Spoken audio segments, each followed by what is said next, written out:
নমস্কার প্রিয় ভিউয়ার্স, কেমন আছেন? আশা করি সবাই ভালো আছেন। আমিও ভালো আছি। আজকে আপনাদের জন্য নতুন একটা ব্লগ নিয়ে হাজির হয়েছি। আজকে হচ্ছে যে ডিম দিয়ে একটা তেলের পিঠা বানানো হচ্ছে। এখানে মিক্সারে মাখা হয়েছে ডিম, আটা, চিনি, লবণ, এগুলোর পরিমাণগুলো দিয়ে আগে তৈরি করে নিয়েছিলাম। তারপর এগুলো এখন তেলের মধ্যে ফ্রাই করা হচ্ছে। এগুলো শীতকালের সময় গরম গরম খাওয়া অনেক মজা হবে। দেখেন প্রিয় ভিউয়ার্স, বিভিন্ন সাইজের হয়েছে।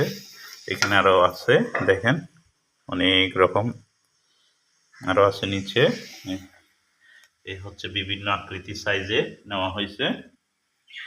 এখন এগুলো তেলের মধ্যে ফ্রাই করা হচ্ছে। ফ্রাই করার পর এগুলো গরম গরম খাবো, খাইতে অনেক মজা হবে।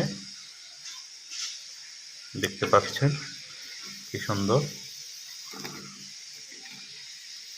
বিভিন্ন আকৃতি তৈরি করা হয়েছে, গোল গোল, তারপর লম্বাটে, ত্রিভুজ আকৃতি, জিলাপি আকৃতি, দেখতে পাচ্ছেন বিভিন্ন রকমের।